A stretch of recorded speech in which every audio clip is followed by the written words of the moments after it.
नमस्ते दोस्तों, कैसे हैं आप लोग। आज हम एक बहुत खास ध्यान विधि के ऊपर बात करने वाले हैं। ये ध्यान विधि इसलिए बहुत ज़्यादा खास है क्योंकि इसे ध्यान विधि कहना शायद उचित नहीं होगा। ये एक जीने का तरीका है।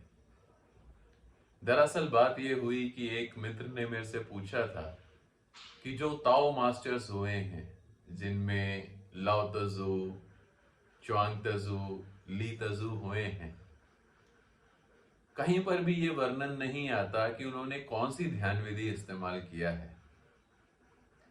तो चलिए आज मैं आपको उसी ध्यान विधि के ऊपर कुछ बताता हूं। बात यह है कि जब भी कोई लाओ त्जू के पास आता था तो लाओ त्जू हमेशा उन्हें कहते थे, वो कहते थे कि अपनी सहज अवस्था में आ जाओ। सहज अवस्था मीन्स नेचुरल स्टेट, जो आपका जीने का नेचुरल तरीका है, पूरी तरह से उस पर आ जाओ। सिर्फ यही ध्यान विधि है।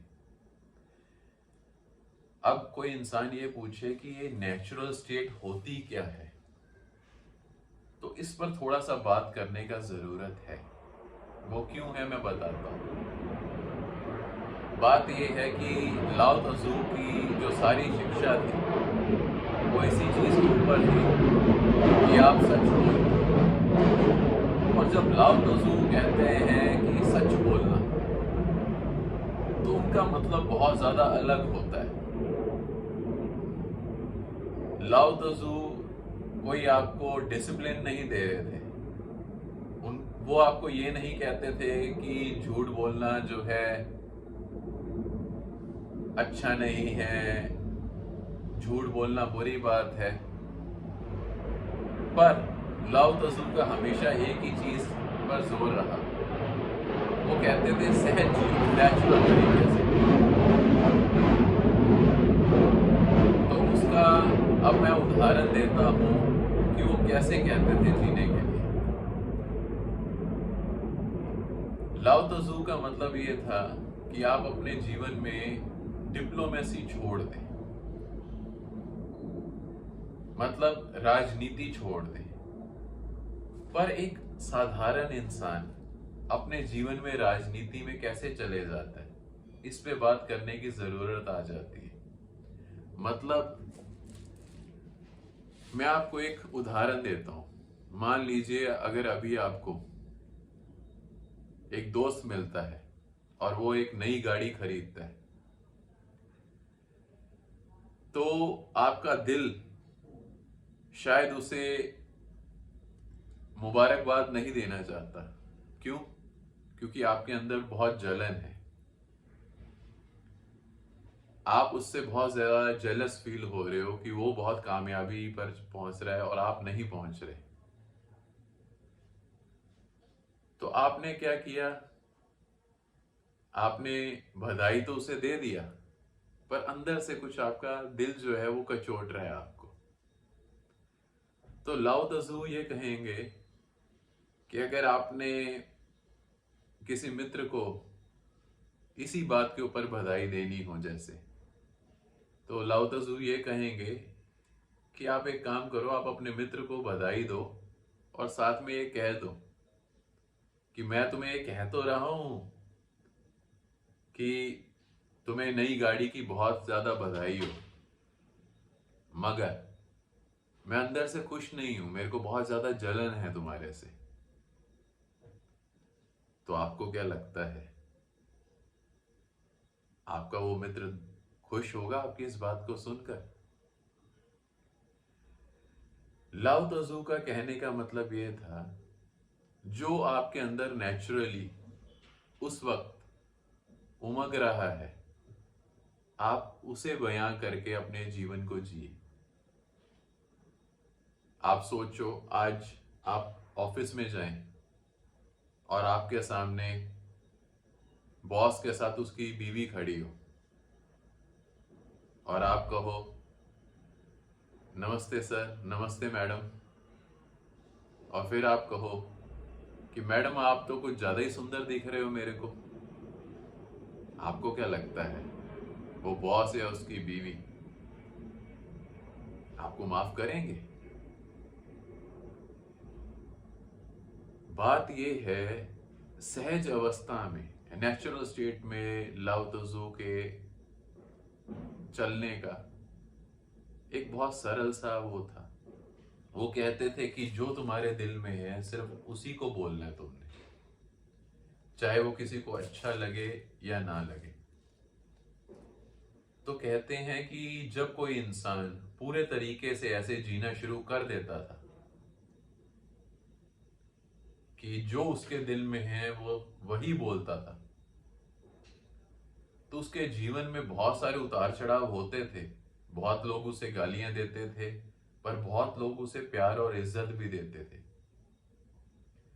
कई रिश्ते बन जाते थे, कई रिश्ते टूट जाते थे।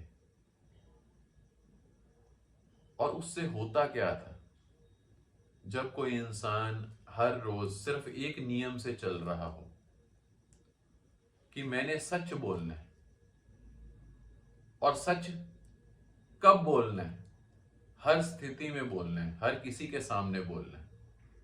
और आप सच क्यों बोल रहे हो, इस चीज को भी ध्यान में रखना है। मतलब जैसे मान लीजिए आज आपको पता चले अपने किसी दोस्त का, किसी रिश्तेदार की आपको कोई कमी पता चल जाए, तो आपका दिल बहुत करेगा कि मैं बाकी सभी दोस्तों को, रिश्तेदारों को ये बता दूं कि इसमें ये बहुत बड़ी कमी है। तो उससे क्या होगा, आपका मनोरंजन होगा उस चुगली से।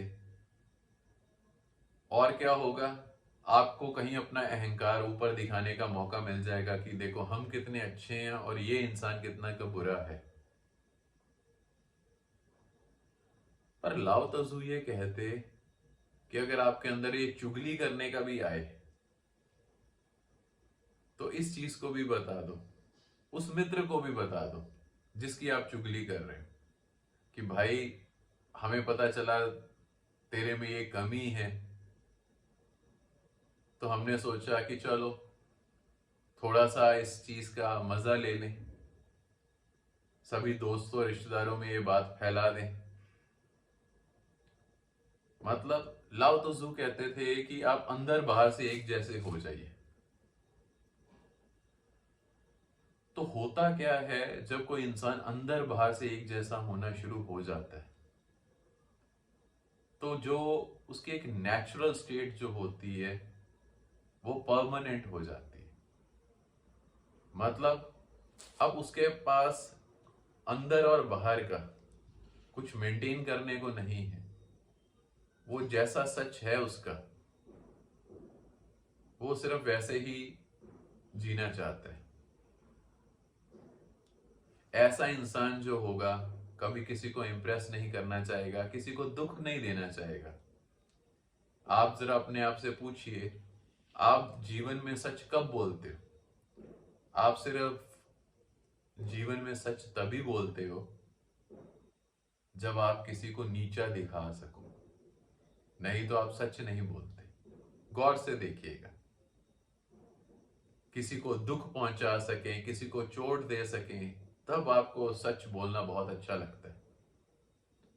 नहीं तो सच तो लोग मजबूरी में बोलते हैं। और इस बात को सिर्फ लाओ तजू, च्वांग तजू या ली तजू नहीं कहते थे। सिख धर्म में भी गुरबानी में ये बात आती है, साध कहे सहज सुभाए, साध दा कहा बिरथा ना जाए। मतलब गुरबानी में ये कहा गया है कि जो साधु पुरुष है सच्चा, वो अपनी सहज अवस्था में, वही सहज अवस्था जिसे लाओ तजू या च्वांग तजू बता रहे हैं। तो गुरबानी क्या कहती है, साध कहे सहज सुभाए। जो सच्चा साधु है वो सहज स्वभाव में, अपनी नेचुरल स्टेट में जो भी कहता है वो सच हो जाएगा। तो कहते हैं जब आप इसी सत्य के राह पर हमेशा चलो, बिना इस चीज की परवाह किए कि इसका नफा क्या होगा और नुकसान क्या होगा, तो आपके जीवन में एक बहुत बड़ा बदलाव आ जाएगा। आपके बोले हुए एक एक शब्द में, आपके बोले हुए एक एक शब्द में इतनी ताकत होगी कि समय आने पर जब भी आप कुछ चीजें कहोगे वो सत्य हो जाएंगी। शायद इसीलिए ये ध्यान विधि पर कभी कोई चल नहीं पाया, या मैं ये कहूं कि इसे ध्यान विधि भी कही गई है, हम ये भी नहीं कह सकते। पर जैसा कि उस मित्र ने बताया था कि उन्होंने मेरे से ये प्रश्न पूछा कि क्या कारण है कि कहीं पर भी लाओ तजू या ली तजू या च्वांग तजू ने कौन सी ध्यान विधि इस्तेमाल की, कहीं वर्णन नहीं आता। वर्णन कहां से आएगा?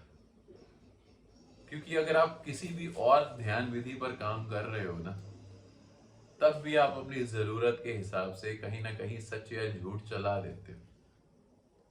पर अगर आपने अपने जीवन का सिर्फ एक ही नियम बना रखा है कि कोई भी स्थिति हो, चाहे जितना मर्जी नुकसान हो जाए, बोलेंगे हमेशा सच।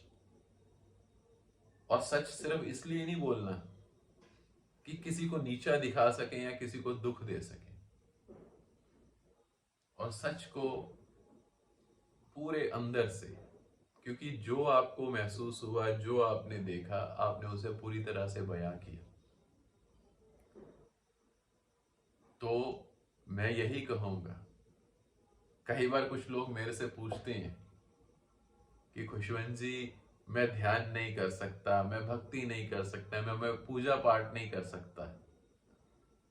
तो मैं कहूंगा चलो आप एक काम करो, आप सहज अवस्था में जीना शुरू करो। मतलब आपके जीवन में जितने भी उतार चढ़ाव हो, जो मर्जी हो, आप बोलेंगे सिर्फ सच, चाहे वो आपके मुताबिक हो या किसी और के मुताबिक हो। अगर आप इस शर्त पे जीने को तैयार हैं, तो मैं कहूंगा इससे ऊपर तो कोई ध्यान विधि हो ही नहीं सकती। कोशिश कीजिए, ज्यादा नहीं, 1 महीना कोशिश कीजिए इस ध्यान विधि पर चलने की, और मैं आपको गारंटी देता हूं सब हेकड़ी निकल जाएगी। जितना शायद आप अपने आप को अच्छा समझते हो, आपको इतना एहसास होगा कि आप इतने अच्छे हो नहीं।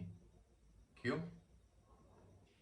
क्योंकि बहुत कुछ झूठ दबाया है, और जो झूठ को दबा के जी रहे वो क्या जिएगा? तो जरा सोचिएगा इस बात को। अगर ये एक ध्यान विधि आप अपने जीवन में उतारने को तैयार हैं, तो शायद आपके जीवन में एक तूफान आएगा।